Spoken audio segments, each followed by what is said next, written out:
서울의 심장부 금융지구가 내려다 보이는 글래스 타워 최상층은 얼음 같은 침묵에 잠겨 있었다. 헬리오스 인베스트먼트의 전쟁 상황실은 최소한의 빛과 최대한의 정보로 가득 차 있었다. 거대한 스크린에는 수십 개의 데이터 스트림과 그래프가 쉴 새 없이 흘러갔고 그 앞에는 그림자처럼 움직이는 분석가들이 앉아 있었다. 그들 모두의 시선은 방 중앙 거대한 원목 테이블 끝에 앉은 한 여성에게 고정되어 있었다. 그녀의 이름은 서유진하지만 이 세계에서 그녀는 이시스라는 코드네임으로 불렸다. 5년 전 세상에서 버려졌던 그녀는 이제 세상의 일부를 사냥하는 포식자가 되어 돌아왔다. 칠흑 같은 머리카락은 단정하게 묶여 있었고 맞춤 제작된 검은색 슈트는 그녀의 냉정하고 날카로운 이미지를 더욱 부각시켰다. 그녀의 얼굴에는 어떤 감정도 드러나지 않았지만 깊고 어두운 눈동자는 스크린 위의 숫자들이 만들어내는 미세한 변화 하나하나를 꿰뚫어 보고 있었다. 바이오젠테크 현재 주가 3만 4천 원, 장 마감까지 10분 남았습니다. 저희가 확보한 지분은 42.8%입니다. 한 분석가가 마른 침을 삼키며 보고했다. 그의 목소리에는 긴장감이 역력했다. 적대적 인수는 언제나 칼날 위를 걷는 것과 같았다. 특히 바이오젠테크의 배후에 있는 보이지 않는 손을 생각하면 더욱 그랬다.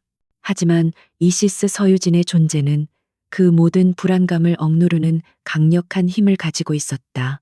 유진은 잠시 눈을 감았다.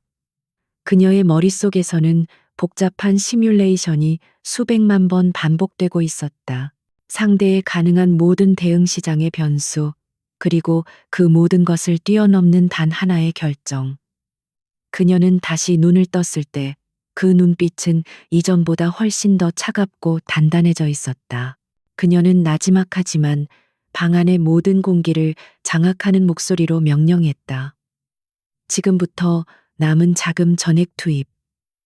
시장에 나와 있는 모든 물량을 쓸어 담아 1초도 지체하지 마. 그것은 단순한 명령이 아니었다. 그것은 선전포고였다. 헬리오스 인베스트먼트의 분석가들은 기계처럼 움직이기 시작했다.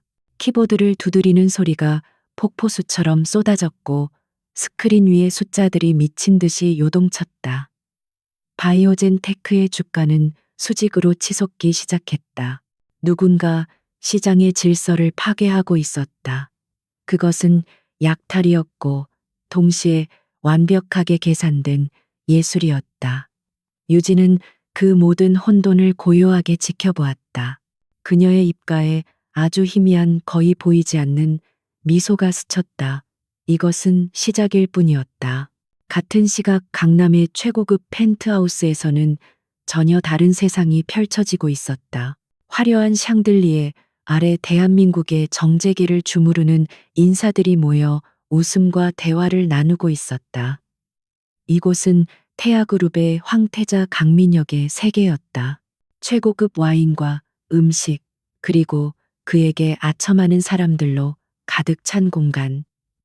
그는 이 모든 것의 중심에서 왕처럼 군림하고 있었다.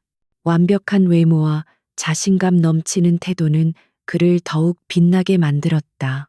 그는 현재 약혼 여인 유명 아나운서 오수아와 함께 손님들을 맞이하고 있었다. 오수아는 그의 옆에서 아름다운 장식품처럼 미소 지으며 그의 위신을 세워주고 있었다. 그녀는 민혁의 가족이 원했던 며느리상에 정확히 부합하는 인물이었다. 아름답고 지적이며 무엇보다도 그의 성공에 도움이 될 만한 배경을 가지고 있었다. 민혁은 그녀의 허리를 감싸 안으며 만족스러운 표정을 지었다. 모든 것이 그의 통제하에 그의 계획대로 흘러가고 있었다. 그때 그의 비서가 조심스럽게 다가와 귓속말을 전했다. 부사장님, 긴급 보고입니다. 바이오젠 테크가 정체불명의 투자 펀드에게 공격받고 있습니다. 주가가 폭등하고 있으며 경영권 방어가 거의 불가능한 상황입니다. 민혁은 잠시 미간을 찌푸렸다. 바이오젠테크, 그의 머릿속에 희미하게 떠오르는 이름이었다. 태아그룹이 미래 사업을 위해 비밀리에 투자하고 있던 수많은 회사 중 하나일 뿐이었다. 그는 짜증스럽다는 듯이 손을 저었다. 그런 사소한 일로 파티 분위기를 망치지 마. 알아서 처리해.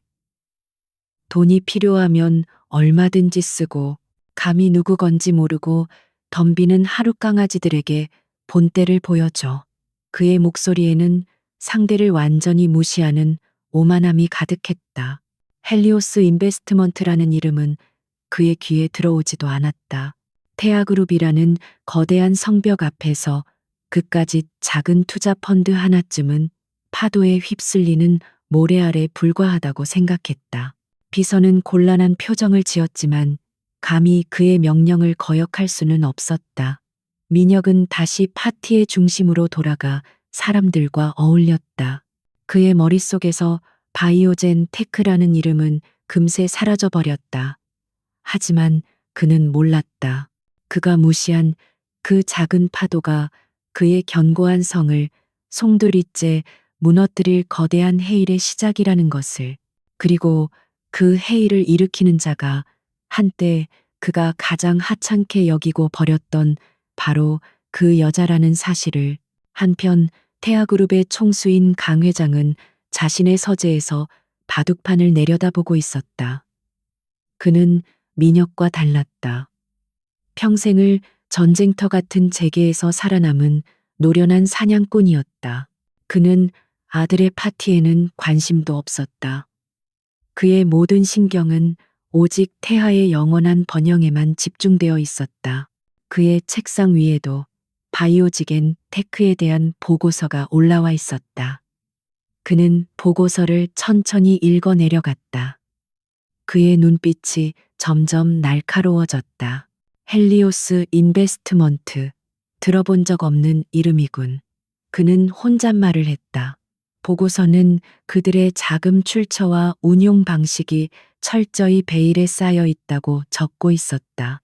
마치 유령처럼 나타나 시장을 뒤흔들고 있었다. 강 회장은 본능적인 위협을 느꼈다. 이것은 단순한 돈벌이를 위한 공격이 아니었다. 그들의 움직임에는 명확한 목표와 냉혹한 전략이 담겨 있었다. 바이오젠 테크는 단순한 투자처가 아니었다. 그곳은 태아의 차세대 성장 동력의 핵심 기술을 보유한 심장부였다. 그는 즉시 민혁에게 전화를 걸었다. 파티의 소음 속에서 민혁은 짜증 섞인 목소리로 전화를 받았다. 아버지, 무슨 일이십니까? 지금 손님들이 많이 와 계십니다. 강 회장의 낮은 목소리가 수화기 너머로 울렸다. 지금 당장 바이오젠 건을 직접 챙겨.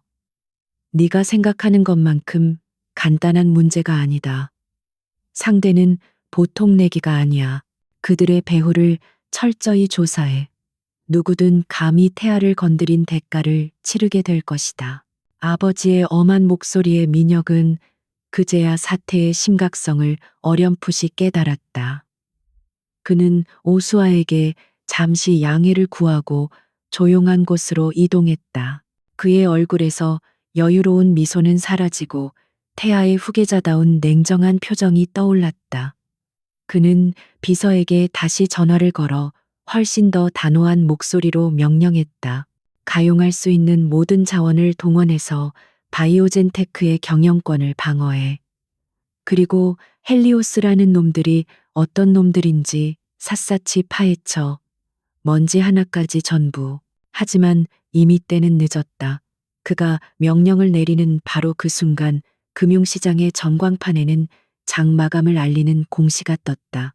그리고 동시에 헬리오스 인베스트먼트가 바이오젠 테크의 지분 51.2%를 확보하여 최대 주주로 등극했다는 뉴스가 속보로 터져 나왔다. 모든 것이 단 10분 만에 일어난 일이었다.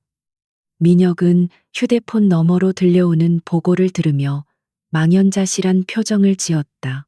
그는 태어나서 처음으로 자신의 통제 밖에서 일어난 일에 대한 무력감을 맛보았다. 같은 시각 글래스타워 최상층의 전쟁 상황실에서는 조용한 환호성이 터져나왔다. 분석가들은 서로를 껴안으며 승리의 기쁨을 나눴다. 하지만 서유진은 여전히 평온한 표정으로 스크린을 응시하고 있었다. 그녀의 눈에는 바이오젠 테크의 주가 그래프가 아닌 태아그룹의 로고가 비치고 있었다. 그녀의 복수는 이제 막 첫 번째 발걸음을 뗐을 뿐이었다. 그녀는 자리에서 일어나 창가로 걸어갔다. 화려한 서울의 야경이 그녀의 발 아래 펼쳐져 있었다. 저 멀리 태아그룹의 본사 건물이 다른 빌딩들을 압도하며 위용을 뽐내고 있었다. 5년 전 그녀는 저 건물에서 눈물을 흘리며 쫓겨났었다. 아무것도 가지지 못한 채 세상의 모든 비난과 조롱을 한 몸에 받으며 남편이었던 강민혁은 차가운 눈으로 그녀를 내려다보며 말했다. 내 주제를 알아야지. 감히 이 자리를 넘본 대가야. 그의 목소리, 그의 눈빛, 그 모든 것이 어제 일처럼 생생했다. 유진은 눈을 감았다. 고통스러운 기억이 그녀를 덮쳐왔지만 이제는 더 이상 흔들리지 않았다. 그 고통은 그녀를 더 강하게 만드는 연료가 되었을 뿐이다. 그녀는 개인 집무실로 들어갔다. 방 안에는 오직 책상과 의자 그리고 벽에 걸린 거대한 세계 지도뿐이었다. 그녀는 책상 서랍 깊숙한 곳에서 작은 상자를 꺼냈다. 상자 안에는 낡은 사진 한 장이 들어 있었다. 5년 전 아직 세상의 추악함을 모르던 시절 그녀와 민혁이 함께 웃고 있는 사진이었다. 유진은 사진 속에 자신을 순진하고 행복해 보이던 그 여자를 차가운 눈으로 바라보았다. 그리고 그녀는 사진을 꺼내 들고 망설임 없이 날카로운 손톱으로 사진 속 민혁의 얼굴 부분을 긁어냈다. 더 이상 과거에 얽매이지 않겠다는, 그리고 그에게 자비란 없다는 그녀만의 의식이었다. 강민혁, 그녀는 사진 속에서 지워진 그의 얼굴을 향해 나지막이 속삭였다. 이제 시작이야. 내가 너에게서 모든 것을 빼앗을 때까지 이 게임은 끝나지 않아. 네가 나에게 주었던 절망과 고통, 그 모든 것을 너와 너의 가족에게 그대로 돌려주겠어. 그녀의 목소리는 얼음처럼 차가웠고 그 안에는 지옥의 불꽃보다 더 뜨거운 증오와 결의가 담겨 있었다. 그녀는 사진을 다시 상자에 넣고 서랍을 닫았다. 창밖의 태아그룹 건물은 여전히 그 자리에 서 있었지만 그녀의 눈에는 이미 무너져 내리는 거대한 모래성처럼 보였다. 태아그룹 본사 최고층에 위치한 이사회 회의실은 전례 없는 냉기와 긴장감으로 가득 차 있었다. 거대한 마호가니 테이블 주위에는 그룹의 핵심 임원들이 굳은 표정으로 앉아 있었고 그들의 시선은 상석에 앉은 강 회장과 그의 아들 강민혁에게 쏠려 있었다. 강 회장은 평소와 다름없이 무표정한 얼굴이었지만 지그시 감은 눈꺼풀의 미세한 떨림이 그의 심기가 얼마나 불편한지를 드러내고 있었다. 강민혁의 얼굴은 분노와 굴욕감으로 붉게 달아올라 있었다. 하룻밤 사이에 벌어진 일이라고는 믿기지 않았다. 그가 하찮게 여겼던 바이오젠 테크는 이제 적의 손에 넘어갔고 태아그룹의 주가는 개장과 동시에 폭락했다. 언론은 태아그룹 정체불명 펀드의 기습에 속수무책이라는 자극적인 제목의 기사들을 쏟아냈다. 태아의 역사상 이런 치욕은 없었다. 그는 밤새 잠 한숨 자지 못했다. 법무팀장이 마른 입술을 축이며 보고를 시작했다. 헬리오스 인베스트먼트 측에서 방금 전 바이오젠 테크의 이 사진 전원 해임을 요구하는 임시 주주총회 소집 요구서를 보내왔습니다.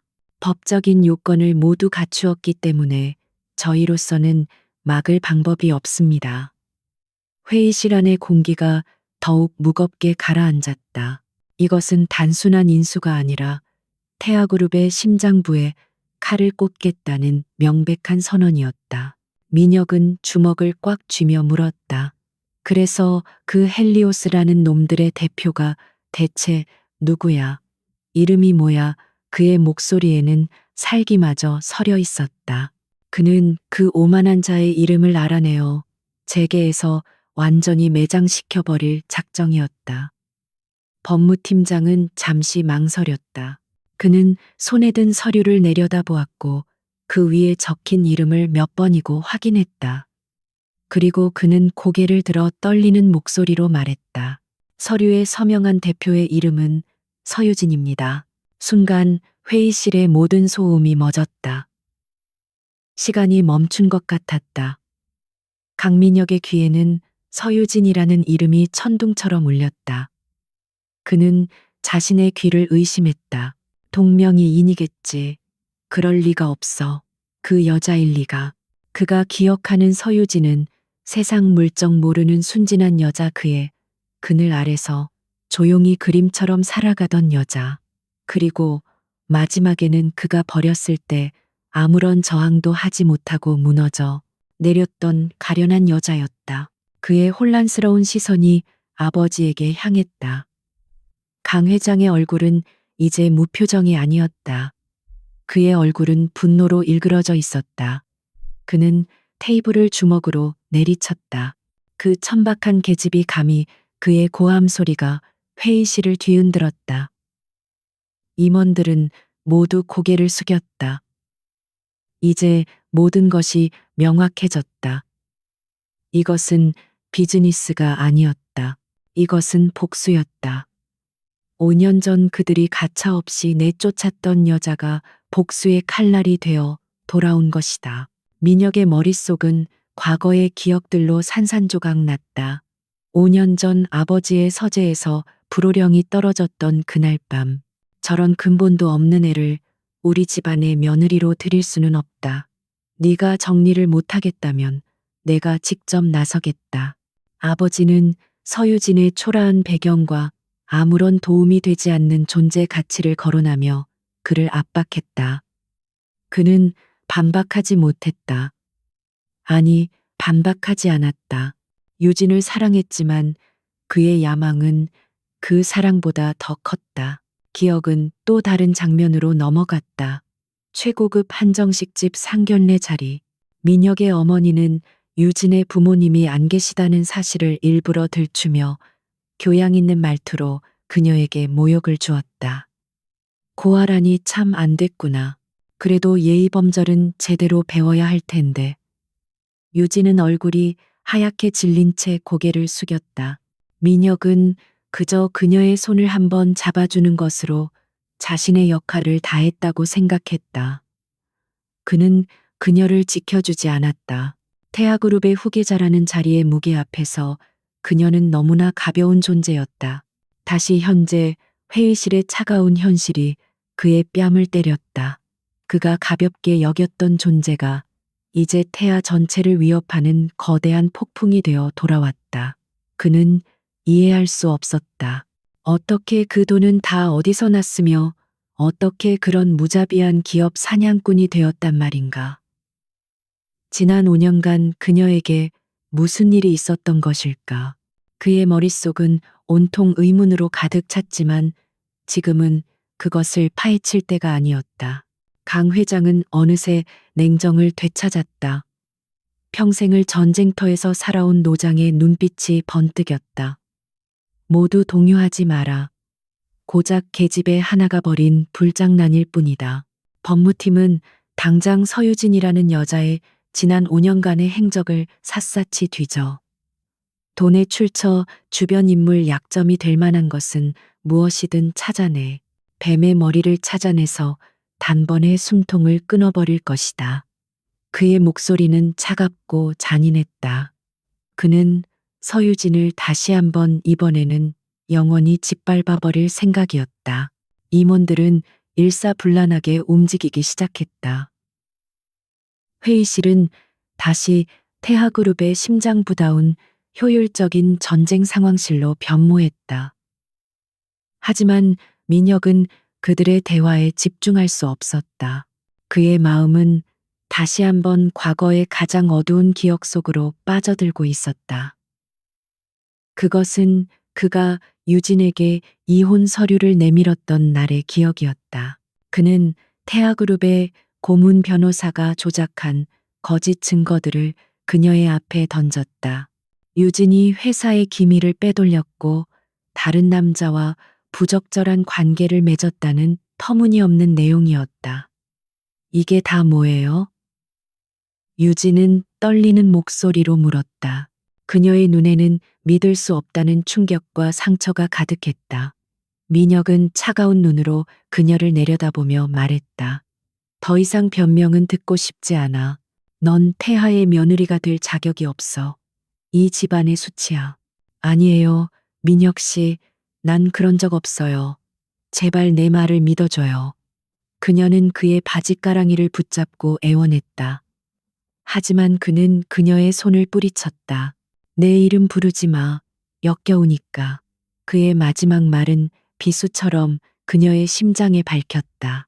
그는 위자료 한 푼 없이 그녀를 맨몸으로 내쫓았다. 언론에는 그녀가 불륜과 비리로 인해 파경을 맞았다는 기사가 대서특필되었다. 그는 그녀의 사회적 생명마저 끊어버렸다. 그때 그는 일말의 죄책감도 느끼지 않았다. 자신의 미래를 위한 어쩔 수 없는 선택이라고 합리화했다. 하지만 지금 그 선택의 결과가 부메랑이 되어 그의 목을 겨누고 있었다. 그가 버렸던 여자는 죽지 않았다. 오히려 더 강해져서 돌아왔다. 그가 무너뜨렸던 폐허 속에서 그녀는 복수라는 성을 쌓아 올린 것이다. 회의가 끝나고 민혁은 텅 빈 집무실에 홀로 남았다. 그는 책상 위의 서류들을 모두 바닥으로 쓸어버렸다. 분노가 치밀어 올랐지만 그 분노의 밑바닥에는 정체 모를 두려움이 자리 잡고 있었다. 그는 창가에 서서 도시의 야경을 내려다 보았다. 수많은 불빛들, 그가 지배하고 있다고 믿었던 이 도시 어딘가에 서유진이 있었다. 그리고 그녀는 지금 자신을 보며 비웃고 있을 것이다. 서유진.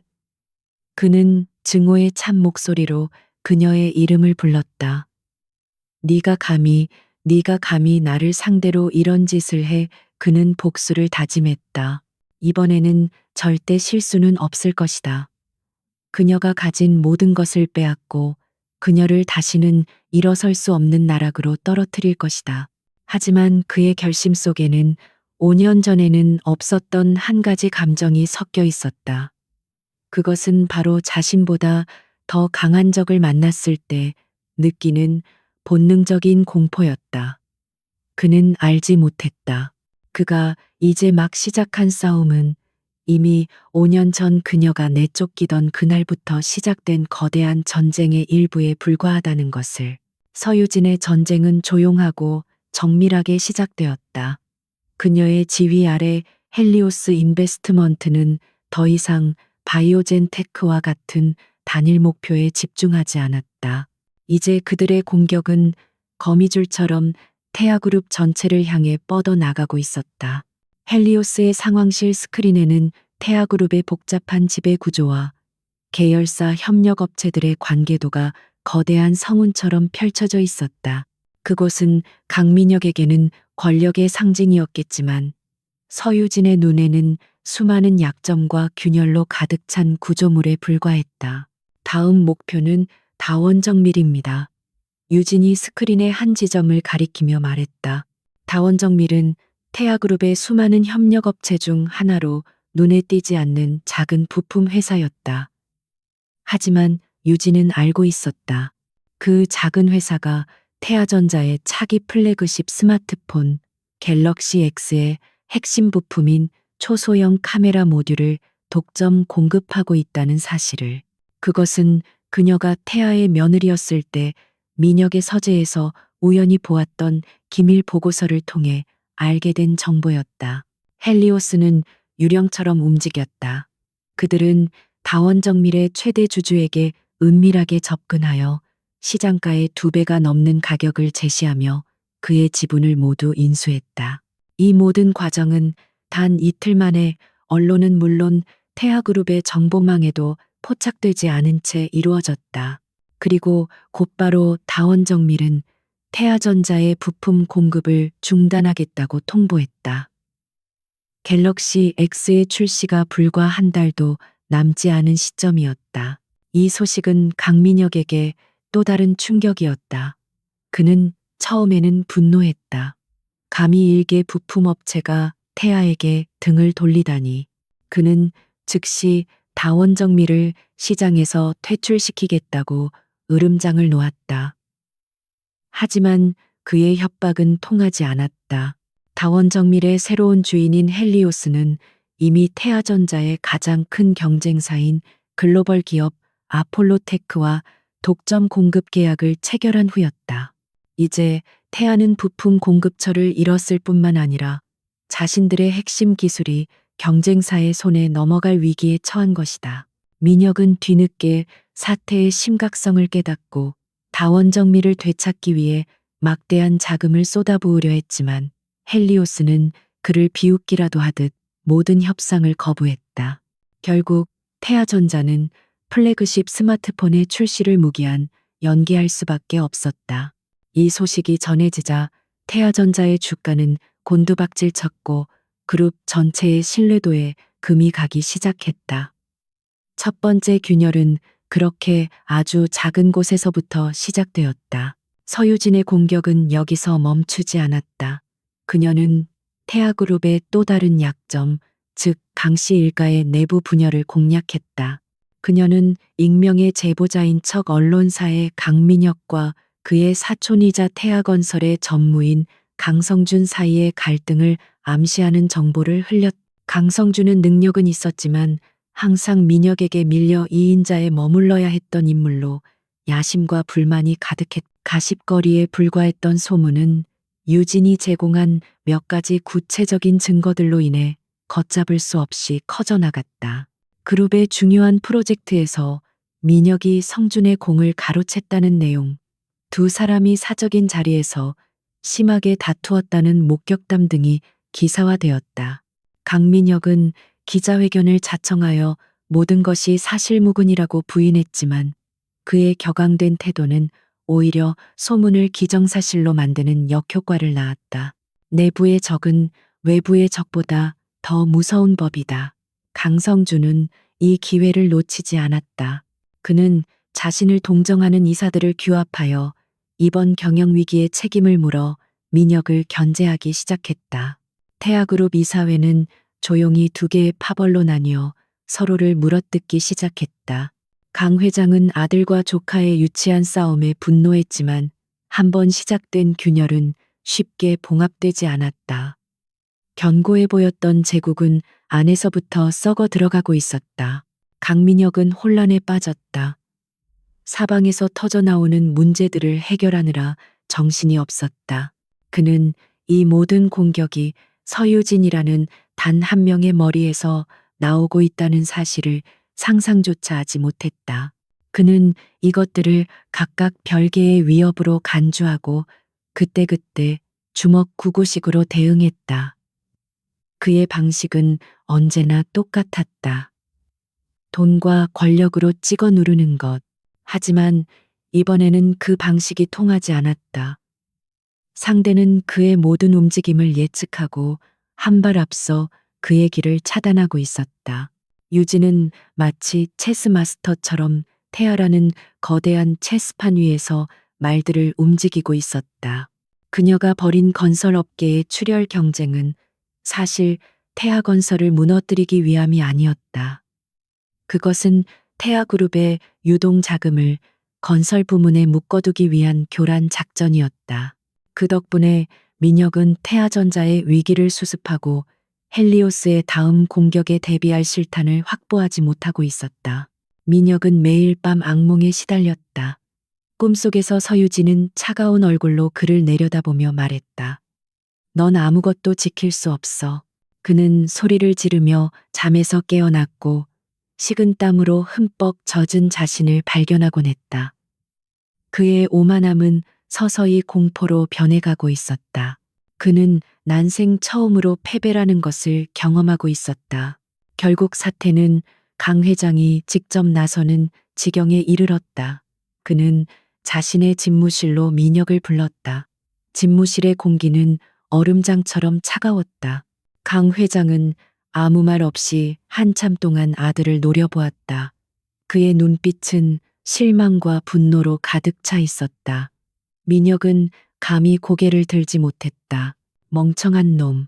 강 회장의 입에서 나온 첫마디였다. 내 놈은 지금 전쟁을 하는 것이 아니라 동네 불량배처럼 주먹이나 휘두르고 있다. 상대는 체스를 두고 있는데 너는 고작 체스판이나 뒤엎고 있는 꼴이야. 그의 고함이 방을 울렸다. 그는 책상 위에 있던 서류 뭉치를 민혁의 얼굴에 집어던졌다. 이게 네가 한 일의 결과다. 주가는 반토막이 나고 내부는 분열되고 세상의 조롱거리가 됐어. 이 모든 게 그 계집애 하나를 막지 못해서 벌어진 일이야. 민혁은 입술을 깨물었다. 죄송합니다, 아버지. 그의 목소리는 힘없이 기어 들어갔다. 강 회장은 헛웃음을 쳤다. 죄송, 그 말이 지금 무슨 소용이 있지. 넌 내 아들이지만 더 이상 태아를 맡길 후계자로서는 실격이다. 지금부터 모든 일에서 손떼. 내가 직접 나선다. 그것은 사형 선고나 다름없었다. 민혁은 고개를 들었다. 그의 눈에는 절망과 함께 아버지에 대한 원망, 그리고 서유진에 대한 끝없는 증오가 뒤섞여 있었다. 그는 쫓겨나듯 아버지의 집무실에서 물러났다. 복도를 걷는 그의 발걸음은 천근만근 무거웠다.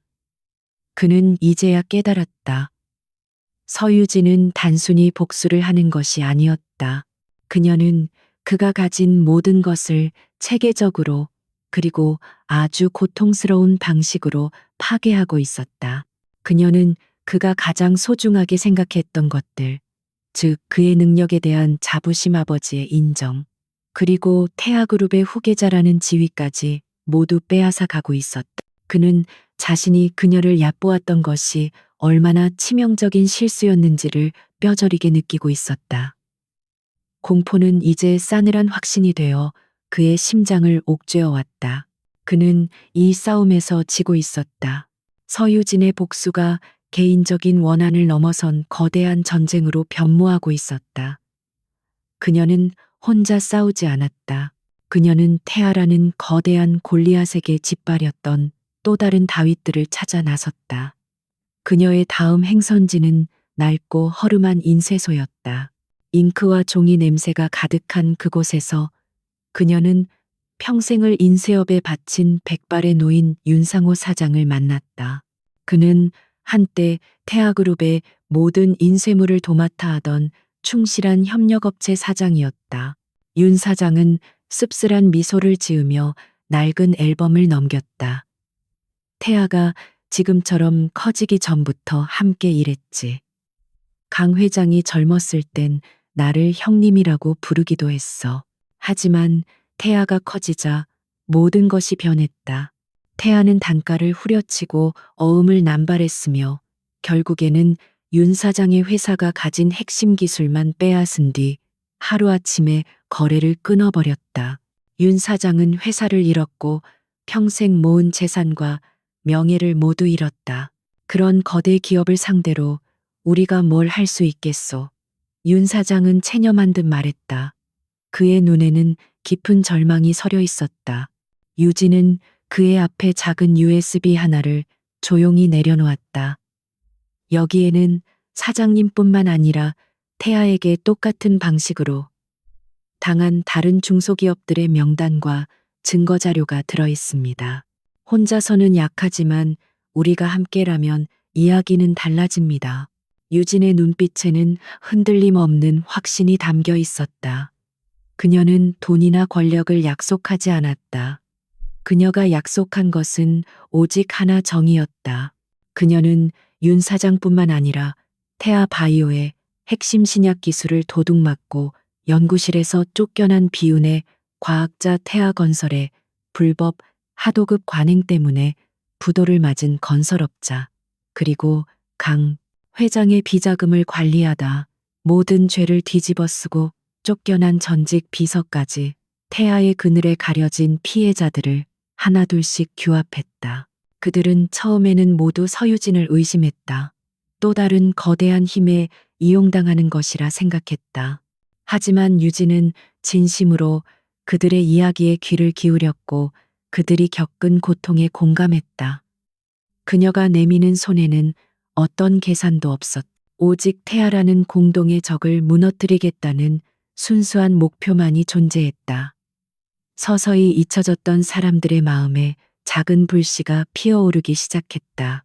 그들은 정의연대라는 이름 아래 서유진을 중심으로 뭉쳤다. 이들의 연대는 서유진의 전쟁에 새로운 차원의 무기를 제공했다. 그들은 태하의 내부 사정을 손바닥 보듯 꿰뚫고 있었다. 전직 비서는 강 회장의 숨겨진 차명 계좌와 정관계 로비 리스트를 제공했다. 기술을 도둑맞은 과학자는 태아 바이오의 신약에 치명적인 부작용이 있으며 회사가 이를 은폐하고 있다는 사실을 폭로할 증거를 가지고 있었다.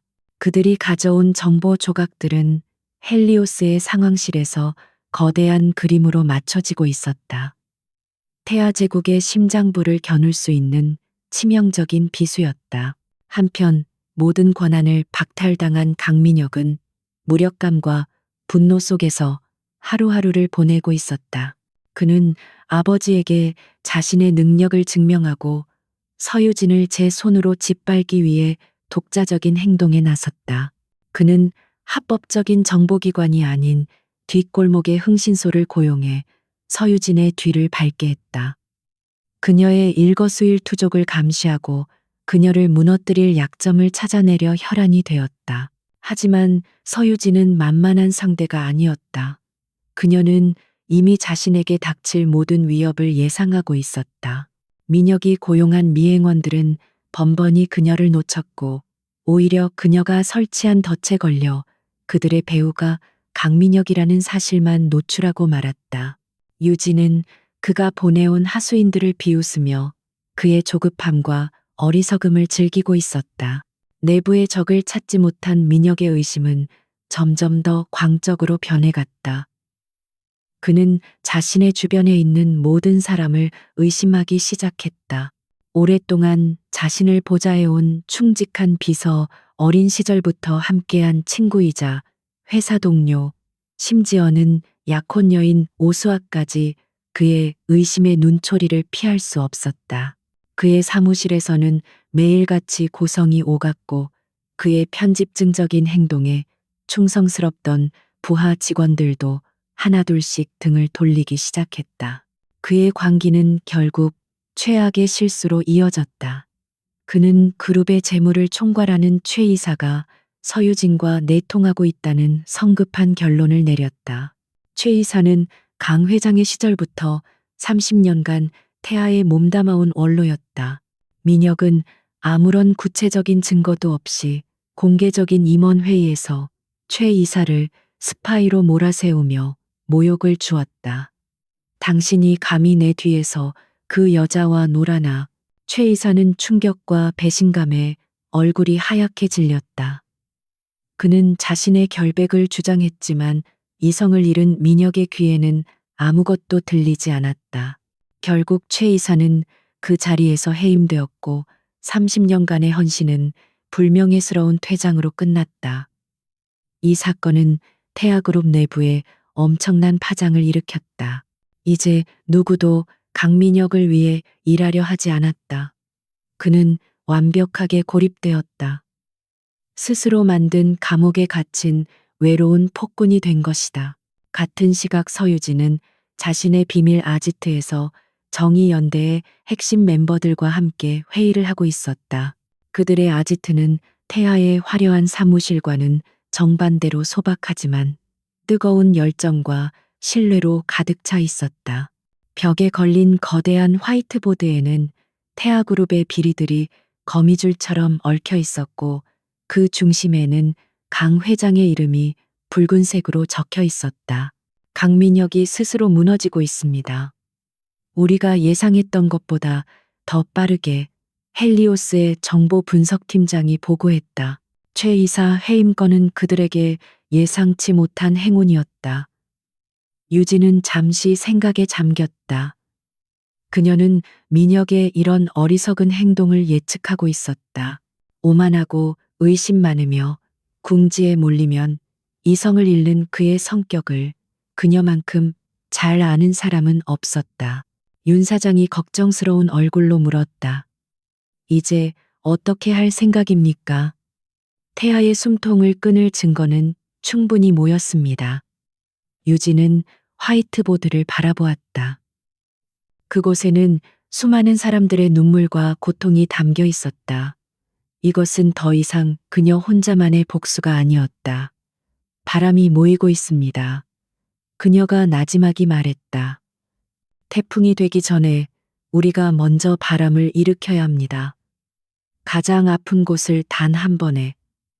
그녀의 눈빛이 차갑게 빛났다. 이제 반격의 시간이 다가오고 있었다. 정의연대가 확보한 정보 조각들은 서유진의 지휘 아래 거대한 퍼즐처럼 맞춰지고 있었다. 강 회장의 전직 비서가 넘긴 비자금 장부는 수십 개의 유령 회사와 차명 계좌로 복잡하게 얽혀 있었지만 헬리오스의 최고 재무 분석가들은 밤낮 없이 그 돈의 흐름을 추적했다. 그 결과 모든 자금이 결국 스위스의 한 비밀 금고로 흘러 들어간다는 사실을 밝혀냈다. 그 계좌의 주인은 암호명 판도라였다. 판도라. 유진은 그 이름을 나지막이 읊조렸다. 그것은 단순한 암호명이 아니었다. 열어서는 안 될 것을 담고 있다는 불길한 경고처럼 들렸다. 기술을 도둑맞았던 과학자박 교수는 자금의 흐름을 분석하던 중 놀라운 사실을 발견했다. 비자금이 가장 큰 규모로 조성되었던 시기가 15년 전 태아건설이 시공했던 성산대교가 붕괴했던 시점과 정확히 일치한다는 것이었다. 성산대교 붕괴 사고. 수십 명의 무고한 시민이 목숨을 잃었던 대한민국 최악의 참사 중 하나였다. 당시 태아건설은 부실 공사 의혹을 받았지만 정관계에 퍼져 있는 막강한 인맥을 이용해 모든 책임을 현장 감리단의 과실로 돌리고 교묘하게 법망을 빠져나갔다. 사람들의 기억 속에서 서서히 잊혀가던 그 비극이 지금 태아의 가장 어두운 비밀과 연결되고 있었다. 유진은 직감했다. 판도라의 상자 안에 들어있는 것은 단순한 비자금이 아니었다. 그것은 피로 얼룩진 태아 제국의 추악한 역사 그 자체였다. 그녀는 연대 멤버들에게 총력을 다해 15년 전의 사건을 다시 파헤칠 것을 지시했다. 당시 사건 기록 관련자, 명단 생존자들의 증언까지 먼지 쌓인 과거의 조각들을 다시 모으기 시작했다. 그들의 움직임은 곧바로 강 회장의 귀에 들어갔다. 아들인 민혁과 달리 강 회장은 여우처럼 교활하고 뱀처럼 냉혹한 인물이었다. 그는 서유진의 공격이 결국 자신을 향하고 있다는 것을 간파했다. 특히 그들이 성산대교 사건을 들추고 있다는 보고를 받았을 때 그의 눈빛은 살기로 번뜩였다. 그곳은 누구도 건드려서는 안 되는 그의 영린이었다. 강 회장은 자신의 그림자 부대를 움직였다. 국가정보기관 출신들로 구성된 그의 정리팀은 법과 윤리를 초월하여 그의 명령을 수행하는 사냥개들이었다. 그들의 수장은 최 실장이라 불리는 인물로 강 회장의 가장 더러운 일들을 처리해온 충복이었다. 최 실장과 그의 팀원들은 유령처럼 움직이며 정의연대의 숨통을 조여오기 시작했다. 연대의 멤버 중 한 명이었던 전직 기자의 집에 괴한이 침입하여 자료를 모두 훔쳐가고 그를 폭행하는 사건이 벌어졌다. 윤 사장의 인쇄소에는 원인 모를 화재가 발생하여 평생의 기록들이 잿더미로 변했다. 이것은 경고였다. 더 이상 파고들면 목숨을 보장할 수 없다는 무언의 협박. 연대 멤버들은 공포에 휩싸였다. 그들은 고작 비리 기업 하나를 상대한다고 생각했지 목숨을 걸어야 하는 거대한 악과 맞서게 될 줄은 몰랐다. 서유진의 아지트에도 위기가 닥쳤다.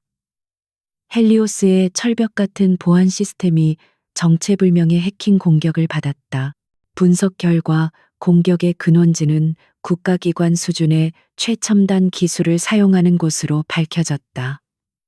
태아가 아니 강 회장이 가진 힘이 상상 이상이라는 것을 보여주는 증거였다. 유진의 팀은 간신히 공격을 막아냈지만 그들의 위치가 노출되는 것은 시간 문제였다. 이제 시간은 그들의 편이 아니었다. 위기 상황 속에서 유진은 더욱 냉정해졌다. 그녀는 두려워하는 멤버들을 다독이며 말했다. 그들이 이렇게 거칠게 나온다는 것은 우리가 진실의 바로 코앞까지 다가왔다는 증거입니다. 여기서 멈추면 우리는 모든 것을 잃고 그들의 노예로 살아가게 될 것입니다. 하지만 한 걸음만 더 나아가면 우리는 세상을 바꿀 수 있습니다. 그녀의 목소리에는 사람들을 이끄는 강한 힘이 있었다. 그녀의 결단은 옳았다. 절망의 끝에서 기적 같은 단서가 발견되었다. 15년 전 성산대교 건설 현장에서 일했던 하급 기술자 한 명이 양심의 가책을 이기지 못하고 당시의 설계도 원본을 몰래 빼돌려 보관하고 있다는 사실을 알아낸 것이다. 그는 사고 이후 태아의 협박에 못 이겨 지방으로 도망쳐 신분을 숨긴 채 살아가고 있었다. 유진은 직접 그를 찾아갔다. 수년간 공포에 떨며 살아온 기술자는 처음에는 완강히 거부했다. 하지만 자신 때문에 죽어간 사람들에 대한 죄책감, 그리고 모든 것을 걸고 진실을 밝히려는 유진의 진심에 결국 마음을 열었다. 그가 내민 낡은 설계도는 스모킹 건이었다. 설계도에는 태아건설이 비용을 절감하기 위해 기준 미달의 철근을 사용하고 필수 공정을 생략했다는 명백한 증거가 담겨 있었다. 이것은 단순한 부실 공사가 아니라 예견된 살인이었다. 마침내 판도라의 상자를 열 마지막 열쇠가 손에 들어왔다. 헬리오스의 분석팀이 스위스 비밀 계좌의 주인이 현재 여당의 실세인 황진명 의원이라는 사실을 밝혀낸 것이다. 그는 15년 전 성산대교 건설 허가를 내준 국토부 장관이었다. 강 회장은 그에게 천문학적인 뇌물을 바치고 부실 공사를 눈감아 달라고 청탁했고, 황 의원은 그 대가로 평생 만질 수 없는 돈과 권력을 손에 쥐었다. 태하의 원죄는 바로 그 거대한 부패 커넥션의 결과물이었던 것이다. 서유진은 자신의 집무실에 홀로 앉아 모든 증거가 담긴 파일을 내려다보았다. 설계도, 원본 뇌물 거래 내역, 그리고 모든 것을 증언하겠다고 약속한 기술자의 녹취 파일까지. 이것은 태아그룹뿐만 아니라 대한민국을 뒤흔들 수 있는 거대한 폭탄이었다. 그녀는 이 상자를 여는 순간 자신 역시 어떤 위험에 처하게 될지 알 수 없었다. 하지만 그녀는 망설이지 않았다. 그녀는 책상 위에 전화기를 들어 언론계에서 가장 신뢰받는 탐사보도 전문 기자에게 전화를 걸었다. 수화기 너머로 익숙한 목소리가 들려오자 유진은 침착하고 단호한 목소리로 말했다. 선배, 제가 나라를 발칵 뒤집어 놓을 만한 이야기를 하나 가지고 있습니다. 그녀의 목소리는 흔들림 없었다. 이제 주사위는 던져졌다. 지옥의 문이 열리고 그 안에서 누가 심판받게 될지는 곧 결정될 것이었다. 강민혁은 벼랑 끝에 몰려 있었다. 아버지로부터 모든 권한을 박탈당하고 믿었던 부하 직원들마저 등을 돌린 지금 그는 완벽한 외톨이였다. 그는 서유진이 언론과 접촉했다는 희미한 소문을 듣고 직감했다. 무언가 돌이킬 수 없는 일이 터지기 직전이라는 것을. 그에게 남은 방법은 단 하나, 직접 서유진을 만나는 것뿐이었다. 그는 아직도 마음 한구석에 미련을 품고 있었다. 그가 알던 서유진이라면 예정을 봐서라도 대화의 여지가 있을 것이라고. 그는 헬리오스 인베스트먼트를 통해 공식적인 만남을 요청했지만 돌아온 대답은 싸늘한 거절이었다. 이시스 대표님은 강민혁 부사장님을 만날 이유가 없다고 하십니다. 부사장이라는 직함은 이제 조롱처럼 들렸다. 굴욕감에 몸을 떨던 그는 마지막 수단을 사용하기로 결심했다. 그는 수소문 끝에 유진이 후원하는 작은 갤러리를 알아냈고 그곳 관장을 통해 오직 두 사람만이 아는 추억이 담긴 물건을 전달했다. 그것은 그들이 연애 시절 첫 데이트에서 함께 맞췄던 작은 조약돌 목걸이였다. 며칠 뒤 그에게 연락이 왔다. 서유진이 만나주겠다는 것이었다. 약속 장소는 그녀가 지정한 곳 청담동에 위치한 최고급 프라이빗 레스토랑의 VIP 룸이었다. 그곳은 한때 그가 비즈니스 상대를 접대하며 자신의 부와 권력을 과시하던 장소였다. 하지만 오늘 그는 손님이 아닌 처분을 기다리는 죄인의 심정으로 그곳을 찾았다. 약속 시간 정각 룸의 문이 열리고 서유진이 들어왔다. 5년 만에 이렇게 가까이서 마주하는 그녀는 완전히 다른 사람이 되어 있었다. 과거의 순수하고 부드러운 이미지는 온데간데 없고 압도적인 카리스마와 얼음 같은 냉정함만이 그녀를 감싸고 있었다. 그녀가 입은 심플한 흰색 드레스는 어떤 보석보다도 그녀 자신을 더욱 빛나게 만들었다. 민혁은 순간 숨을 삼켰다. 오랜만이네 강민혁 씨. 그녀의 목소리는 예전처럼 다정하지 않았다. 그저 사실을 전달하는 건조한 톤이었다. 그녀는 그의 맞은편에 우아하게 앉았다. 테이블 위에는 그가 보냈던 조약돌 목걸이가 놓여 있었다. 민혁은 마른 입술을 축이며 애써 미소를 지어 보였다. 유진아 많이 변했구나. 하지만 난 아직도 내가 사랑했던 내 모습을 기억해. 그는 과거의 추억을 들먹이며 그녀의 마음을 흔들어 보려 했다. 가장 비겁하고 손쉬운 방법이었다. 하지만 유진의 눈빛은 조금도 흔들리지 않았다. 내가 어떻게 변했는지 이제 와서 그게 중요한가 본론만 말해. 시간 없어. 그녀의 차가운 반응에 민혁의 얼굴이 굳어졌다. 그는 다음 단계로 넘어갔다. 그는 비굴할 정도로 자세를 낮추며 말했다. 알아, 내가 잘못했어. 그때는 나도 어쩔 수 없었어. 아버지의 압박과 태아를 지켜야 한다는 생각에 제발 이쯤에서 멈춰줘. 네가 원하는 게 뭐야? 돈 회사 지분 네가 원하는 건 뭐든지 다 들어줄게. 제발.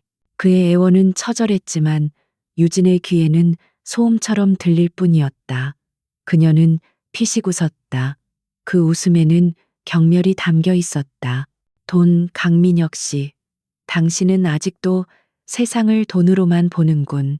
당신이 나한테서 빼앗아간 것들, 내 명예, 내 인생, 내 믿음.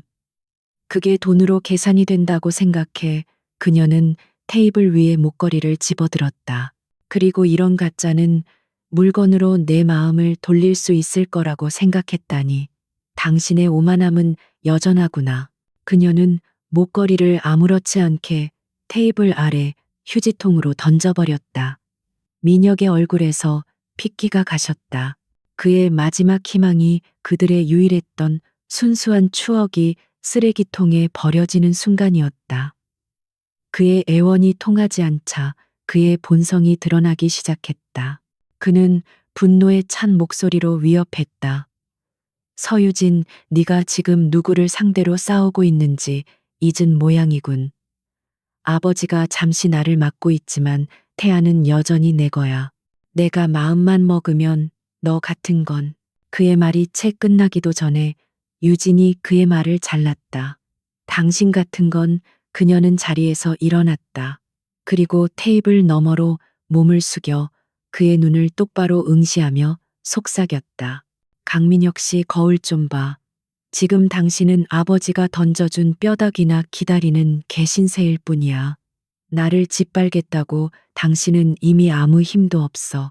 당신은 당신 아버지의 이름 없이는 아무것도 아닌 껍데기일 뿐이라고. 그녀의 모든 말은 날카로운 칼이 되어 그의 심장을 찔렀다. 그녀는 그가 가장 듣기 싫어하는 하지만 그 자신도 어렴풋이 알고 있던 진실을 적나라하게 드러냈다. 그녀는 한 걸음 더 다가섰다.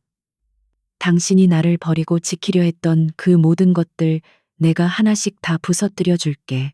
당신이 그토록 자랑스러워하는 태아라는 이름이 이 세상에서 가장 치욕스러운 이름이 되도록 만들어 주겠어. 당신은 그 모든 게 무너지는 걸 두 눈으로 똑똑히 지켜보게 될 거야. 그게 내가 당신에게 원하는 단 한 가지야. 민혁은 아무 말도 할 수 없었다. 그녀의 눈빛에서 그는 보았다. 과거에 그가 사랑했던 여자의 그림자는 한 점도 남아있지 않았다. 그의 앞에는 오직 복수의 화신만이 서 있었다. 그는 자신이 조종할 수 있다고 믿었던 과거의 망령을 만나러 왔다가 자신의 운명을 심판할 저승사자를 마주한 것이다. 그는 자신이 얼마나 어리석었는지를 깨달았다. 유진은 더 이상 그에게 볼 일이 없다는 듯 몸을 돌렸다. 잘 있어, 강민혁 씨. 아마 우리가 이렇게 마주 앉아 대화하는 건 이게 마지막이 될 테니까. 그녀는 미련 없이 룸을 나갔다.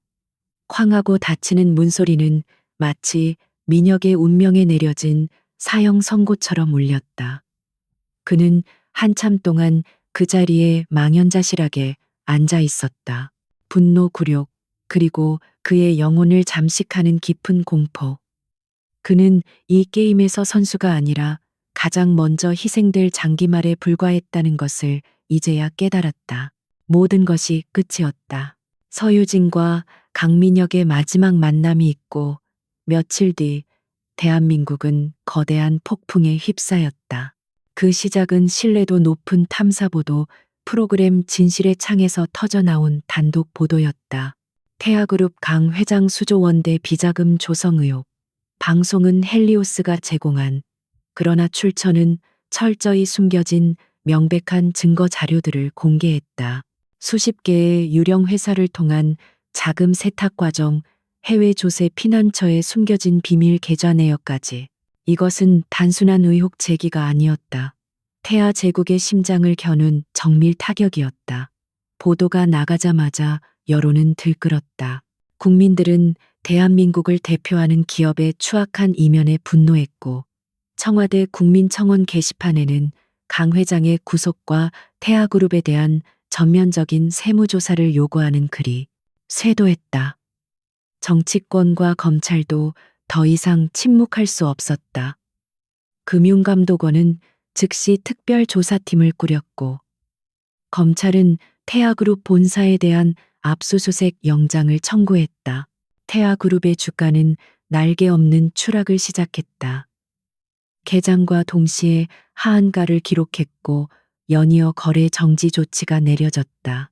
수십 년간 쌓아올린 신뢰의 기업이라는 이미지는 단 하루 만에 산산조각이 났다. 강 씨 일가는 패닉에 빠졌다.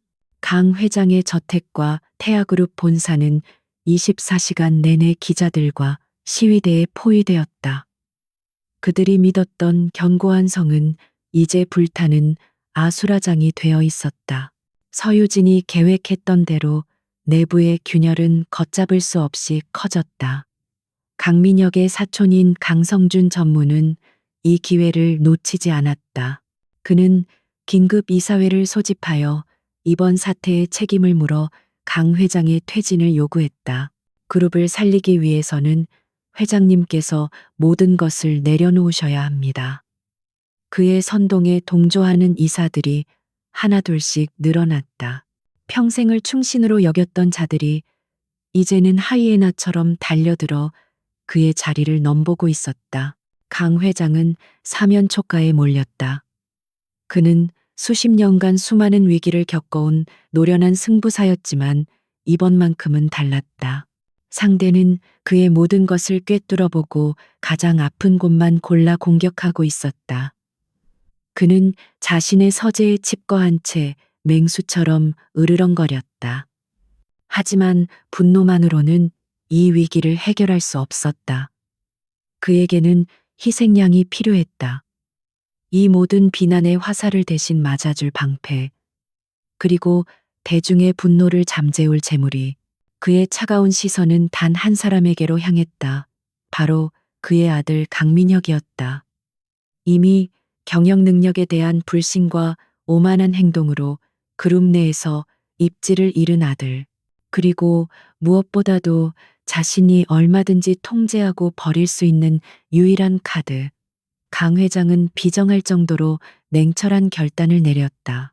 그는 아들을 버리기로 했다. 며칠 뒤 강 회장은 초췌한 모습으로 대국민 기자회견에 나섰다. 수백 개의 카메라 플래시 앞에서 그는 90도로 허리를 숙였다. 국민 여러분께 심려를 끼쳐드려 대단히 죄송합니다. 이번 사태는 전적으로 저의 불찰입니다. 그는 눈물을 글썽이며 참회하는 듯한 연기를 펼쳤다. 그리고 그는 준비된 폭탄을 터뜨렸다. 하지만 문제의 비자금은 제가 아닌 제 아들 강민혁 전 부사장이 독단적으로 운용한 것으로 밝혀졌습니다. 저는 아들을 잘못 가르친 죄인입니다. 세상은 충격에 휩싸였다. 아버지가 아들을 검찰에 제물로 바치는 충격적인 장면이었다. 강 회장은 여기서 멈추지 않고 강민혁 전 부사장을 즉시 모든 직위에서 해임하고 검찰 수사에 적극적으로 협조하여 한 점 의혹 없이 모든 진실을 밝히겠다고 선언했다. 그는 자신의 아들의 목을 쳐서 자신과 태아그룹의 본체는 살아남으려는 잔인한 선택을 한 것이다. 강민혁은 자신의 펜트하우스에서 TV로 그 기자회견을 보고 있었다. 그는 자신의 눈과 귀를 의심했다.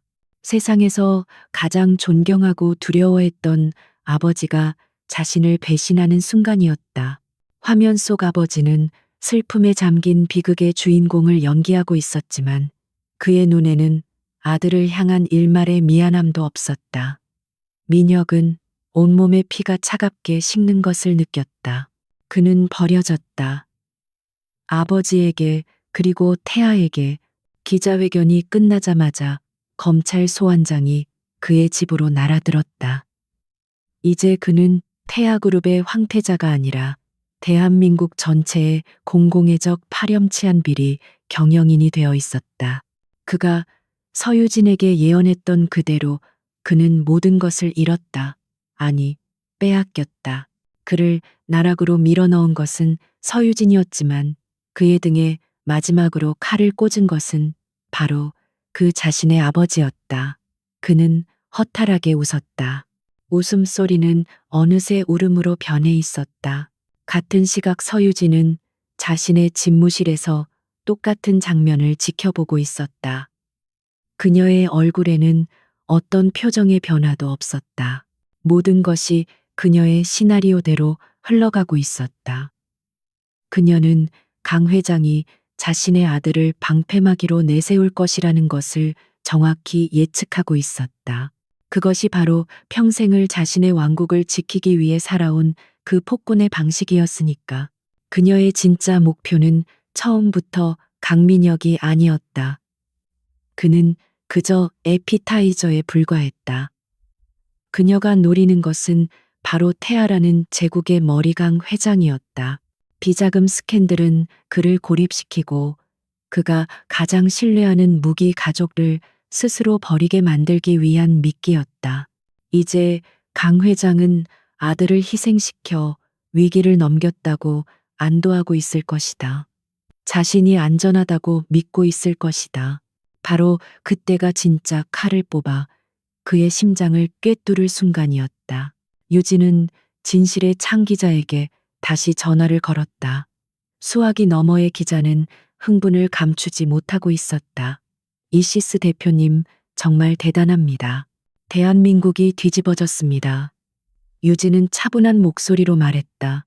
그건 서곡에 불과했습니다. 선배, 이제부터가 진짜 본 공연의 시작입니다. 당신의 기자 인생을 바꿀 만한 이야기를 들을 준비되셨습니까? 그녀는 창밖으로 태아그룹 본사 건물을 내려다보았다. 덫은 놓였고 희생양은 받쳐졌다. 이제 진짜 사냥감이 모습을 드러냈다. 마지막 무대에 막이 오르고 있었다. 태아그룹의 임시 주주총회가 열리는 날 행사장은 전운마저 감돌았다. 비자금 스캔들의 충격파가 아직 가시지 않은 상황에서 강 회장은 정면 돌파를 선택했다. 그는 이 자리에서 새로운 윤리 경영안을 발표하고 자신의 건재함을 과시함으로써 위기를 기회로 바꾸려 했다. 아들을 제물로 바친 그는 이제 두려울 것이 없다고 생각했다. 행사장에는 국내외 수백 명의 기자들이 몰려들어 그의 일거수일투족을 카메라에 담고 있었다. 강 회장이 단상에 올라 자신감 넘치는 표정으로 연설을 시작하려던 바로 그 순간이었다. 행사장 뒤편에 거대한 문이 소리 없이 열렸다. 모든 사람의 시선이 그곳으로 쏠렸다. 그곳에는 서유진이 서 있었다. 그녀는 혼자가 아니었다. 그녀의 뒤에는 헬리오스의 법무팀과 함께 태아에게 모든 것을 빼앗겼던 정의연대의 멤버들이 비장한 표정으로 서 있었다. 인쇄소, 윤 사장 과학자, 박 교수, 그리고 얼굴에 깊은 슬픔을 간직한 낯선 중년 여성까지 카메라 플래시가 미친 듯이 터져 나왔다. 기자들은 술렁였다. 강 회장의 얼굴은 분노로 굳어졌다. 여기가 어디라고 감히 발을 들여 당장 저 여자를 끌어내 그의 고함에 보안 요원들이 움직이려 했다. 하지만 유진은 그들보다 빨랐다. 그녀는 마이크가 있는 곳으로 성큼성큼 걸어가며 당당하게 외쳤다. 저는 헬리오스 인베스트먼트와 소액주주 연대를 대표하는 자격으로 태아그룹의 존폐가 걸린 긴급 안건을 발의하기 위해 이 자리에 섰습니다. 그녀의 목소리는 행사장을 가득 메운 소음을 단숨에 제압했다. 그녀가 연단에 서자 그녀의 팀원 중 한 명이 재빨리 노트북을 연단 스크린과 연결했다. 강 회장의 얼굴 뒤로 펼쳐진 거대한 스크린에 아무도 예상하지 못했던 영상이 나타났다.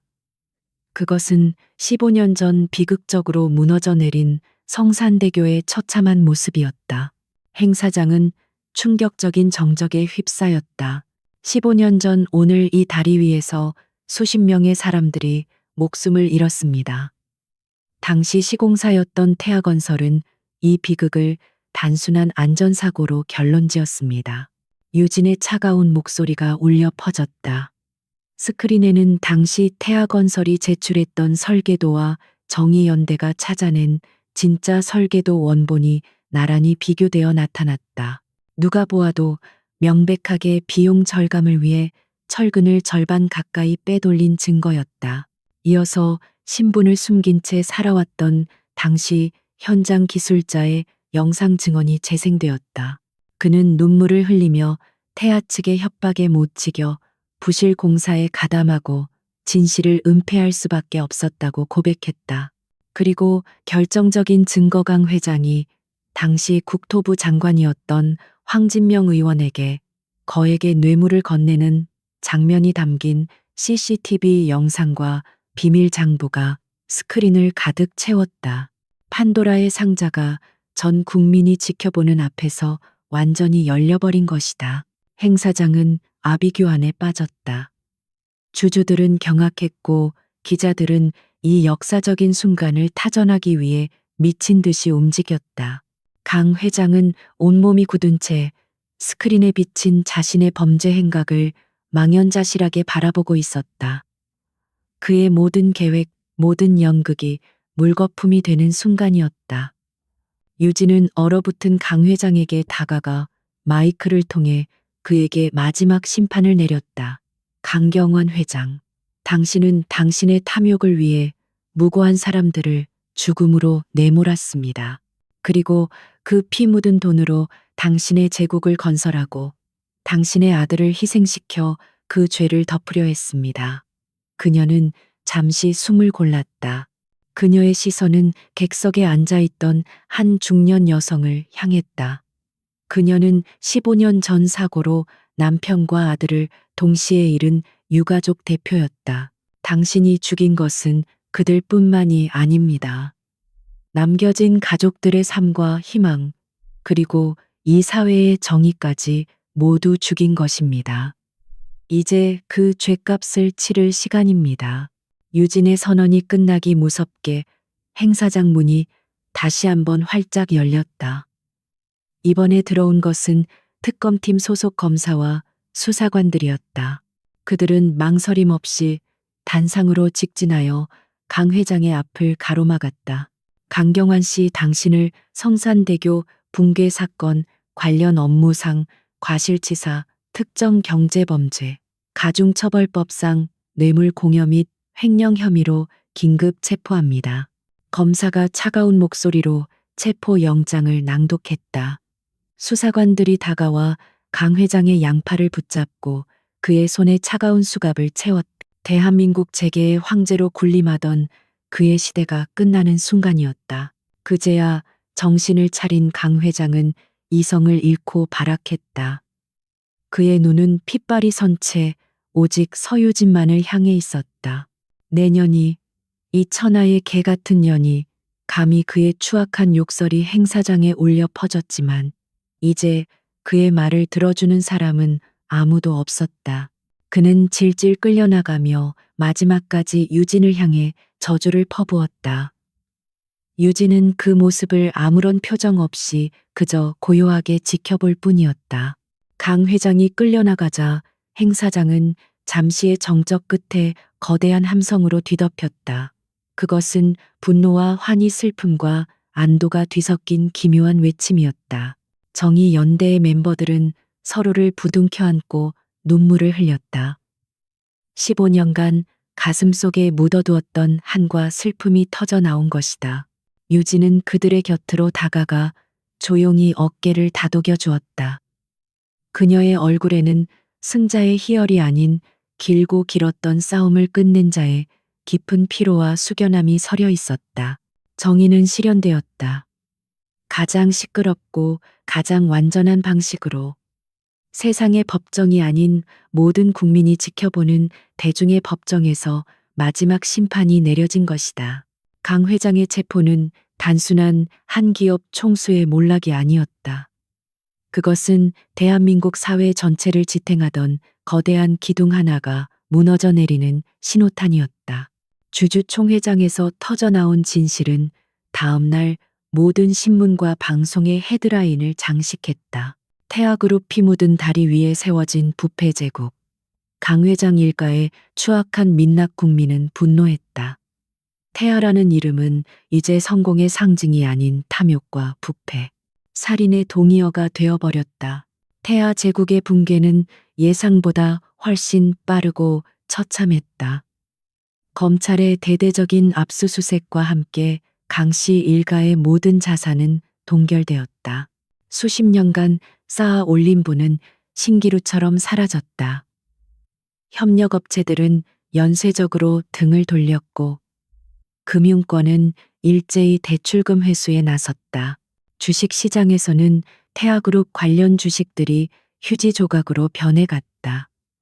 한때 대한민국 경제를 움직이던 거대한 공룡은 이제 제 몸 하나 가누지 못하고 쓰러져 가고 있었다. 강 씨 일가는 뿔뿔이 흩어졌다. 호시탐탐 경영권을 노리던 강성준 전무 역시 비자금 조성에 깊이 관여한 혐의로 구속되었다. 강민혁의 어머니는 충격으로 쓰러져 병원에 입원했고 다른 친인척들은 모두 어떻게든 이번 사태와 선을 그으려 발버둥쳤다. 그들이 그토록 경멸했던 서유진의 출신을 비웃던 그들의 오만한 얼굴은 이제 세상의 조롱과 비난을 받는 신세가 되어 언론에 오르내렸다. 강민혁은 차가운 구치소 독방에서 이 모든 소식을 접했다. 아버지의 배신으로 이미 한 차례 버려졌던 그는 이제 성산대교라는 거대한 진실 앞에서 완전히 무너져 내렸다. 그는 처음에는 모든 것을 부인했다. 자신은 아무것도 몰랐다고 아버지가 시키는 대로 했을 뿐이라고 항변했다. 하지만 검찰이 내민 증거들 앞에서 그의 변명은 힘을 잃었다. 그가 흥청망청 썼던 돈이, 그가 아무렇지 않게 결제했던 서류들이 모두 15년 전 희생자들의 피값이었다는 사실이 그의 목을 조여왔다. 권력과 부, 화려한 파티와 아첨하던 사람들. 그의 인생을 채우던 모든 것들이 사라진 적막한 공간 속에서 그는 비로소 자신을 마주하게 되었다. 그의 인생은 과연 무엇이었나? 아버지의 꼭두각시 태아라는 이름의 노예. 그는 자신의 의지로 무언가를 선택해 본 적이 없었다. 단 한 번 서유진을 사랑했던 순간을 제외하고, 하지만 그는 그 유일했던 자신의 선택마저 더 큰 권력을 위해 제 손으로 버렸다. 그의 머릿속에 서유진의 얼굴이 떠올랐다. 이혼 서류를 내밀었을 때 충격과 상처로 가득 찼던 그녀의 눈동자. 마지막으로 만났을 때 그를 경멸하며 내려다보던 그녀의 차가운 눈빛. 그는 이제야 깨달았다. 자신의 진짜 몰락은 주주총회장이나 구치소에서 시작된 것이 아니었다. 그것은 5년 전 그가 사랑했던 여자를 비정하게 내쫓았던 바로 그 순간부터 시작된 것이었다. 며칠 뒤 그는 재판정에 섰다. 수많은 카메라 플래시와 피해자 가족들의 원망 어린 시선 속에서 그는 덤덤하게 자신의 모든 혐의를 인정했다. 변호사는 어떻게든 형량을 줄여보려 했지만 그는 모든 것을 포기한 사람처럼 보였다.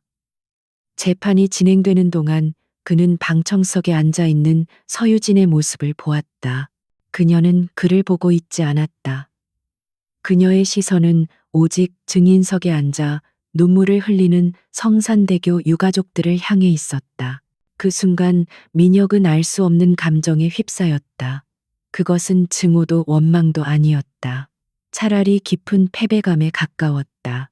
서유진은 단순히 복수를 한 것이 아니었다. 그녀는 그와 그의 가족이 망가뜨린 세상의 조각들을 다시 제자리에 맞추고 있었던 것이다. 그녀는 파괴자가 아니라 상처를 치유하는 자였다. 반면 그는 제국의 상속자였지만 결국 모든 것을 파괴한 장본인이었다. 마침내 선고 공판일이 다가왔다. 강경환 회장은 모든 범죄의 주범으로 무기징역을 선고받았다. 그리고 강민혁은 범죄에 적극적으로 가담하고 증거를 인멸하려 한 혐의로 징역 15년형을 선고받았다. 재판장이 판결문을 읽어내려가는 동안 그는 아무런 표정도 짓지 않았다. 모든 것이 당연한 결과처럼 느껴졌다. 교도관들에게 이끌려 법정을 나서던 순간 그의 눈에 방청석에 앉아있던 한 노인의 모습이 들어왔다. 그는 15년 전 사고로 손녀를 잃었던 피해자 가족이었다. 민혁은 그가 자신을 향해 증오를 퍼부을 것이라 생각했다. 하지만 노인은 그저 슬픈 눈으로 그를 바라볼 뿐이었다. 그 눈빛에는 원망이 아닌 연민이 담겨 있었다. 그 순간 민혁은 처음으로 뜨거운 눈물을 흘렸다. 그것은 자신의 죄의 무게를 깨달은 자의 참회였다. 태아라는 거대한 왕조는 그렇게 막을 내렸다. 황제와 황태자는 차가운 감옥에 갇혔고 그들이 쌓아 올린 성은 먼지처럼 흩어졌다. 한때 세상을 호령하던 그들의 이름은 이제 역사 속에서 가장 부끄러운 페이지를 장식하게 될 것이었다. 모든 것은 재가 되었고 모든 것은 원래 있어야 할 자리 바로 티끌로 돌아갔다. 태아 제국이 무너진 자리에 새로운 계절이 찾아오고 있었다. 세상은 언제나 그랬듯 거대한 비극과 스캔들을 뒤로하고 또다시 앞으로 나아가고 있었다. 해체된 태아그룹의 자산들은 법원의 관리하에 매각 절차가 진행되었다.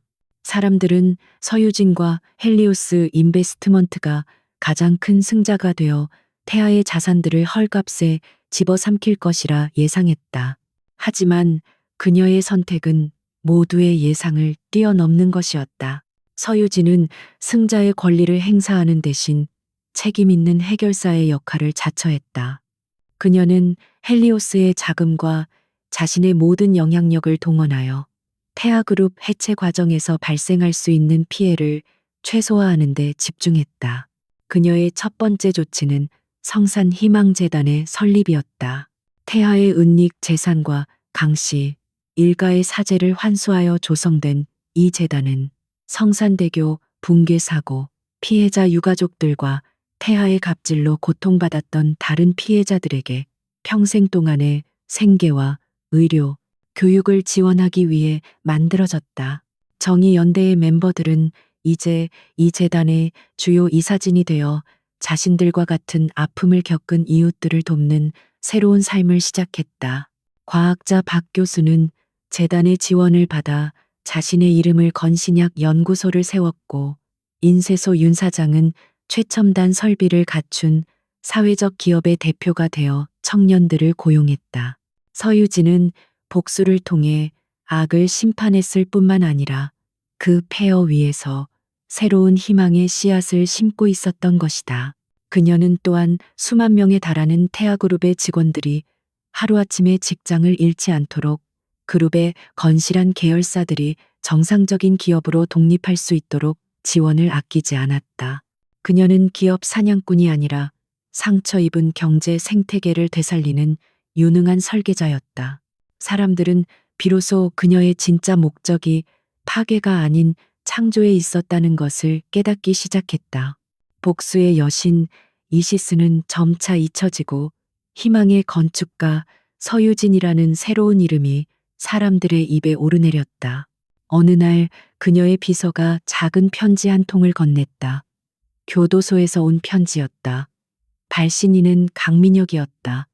그녀는 잠시 망설였지만 이내 편지를 뜯어보았다. 편지지는 단 한 문장만이 적혀 있었다. 미안했다.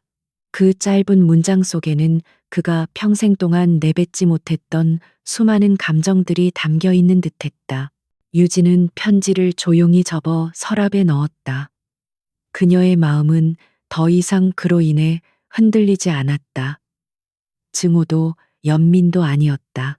그저 모든 것이 끝났다는 고요한 안도감뿐이었다. 그는 이제 그녀의 인생에서 완전히 닫힌 페이지였다. 그녀의 진정한 승리는 그를 파멸시킨 것이 아니라 그가 남긴 상처와 파괴로부터 완벽하게 벗어나 스스로의 힘으로 더 나은 세상을 만들어가고 있다는 사실 그 자체였다. 그녀는 더 이상 과거의 유령에 얽매이지 않았다. 시간이 흘러 계절이 몇 번이고 바뀌었다. 서유진은 서울의 중심부 한때 태아타워가 도시를 압도하던 그 자리에 새로 지어진 넥스트 드림 타워의 최상층에 서 있었다. 그 건물은 그녀가 설립한 새로운 투자회사의 본사였다. 그녀의 회사는 윤리적이고 투명한 경영을 원칙으로 가능성 있는 스타트업과 사회적 기업을 지원하는 일을 했다. 그녀는 돈이 아닌 사람과 미래에 투자하고 있었다. 맑게 갠 하늘 아래 서울의 전경이 그림처럼 펼쳐져 있었다. 이제 그 어디에서도 태아의 흔적은 찾아볼 수 없었다. 그녀의 곁으로 헬리오스 시절부터 함께해온 충직한 비서가 다가와 섰다. 대표님, UN 경제사회 이사회에서 기조연설 요청이 왔습니다. 대표님의 새로운 경영 철학에 대해 듣고 싶다고 합니다. 유진은 희미하게 미소 지었다. 좋아요. 세상에 우리의 이야기가 더 많이 퍼져야죠. 그녀는 더 이상 세상으로부터 자신을 숨기는 그림자 속의 존재가 아니었다. 그녀는 당당히 세상의 중심에 서서 자신의 목소리를 내고 있었다. 한때 남편의 인생에서 보이지 않는 존재였던 그녀는 이제 누구도 무시할 수 없는 세상을 이끄는 리더가 되어 있었다. 그녀는 창밖의 도시를 가만히 내려다보았다. 5년 전 모든 것을 잃고 이 도시를 떠돌던 비참했던 자신의 모습이 떠올랐다. 그리고 그 절망의 끝에서 복수를 다짐하며 돌아왔던 순간도 길고 외로운 싸움이었다. 하지만 그녀는 마침내 그 끝에 도달했다. 그녀가 찾은 것은 복수의 허무한 끝이 아니라 정의를 통해 얻은 진정한 평화와 목적이었다. 저 멀리 하늘과 땅이 맞닿은 곳에서 새로운 태양이 떠오르고 있었다. 그 눈부신 빛을 마주하며 서유진은 조용히 눈을 감았다. 그녀는 더 이상 복수의 여신도 냉혹한 기업 사냥꾼도 아니었다. 그녀는 그저 서유진 자신의 힘으로 운명을 개척하고 상처받은 사람들을 보듬으며 더 나은 내일을 만들어가는 한 사람일 뿐이었다. 길었던 밤이 끝나고 그녀의 인생에 마침내 새로운 새벽이 밝아오고 있었다.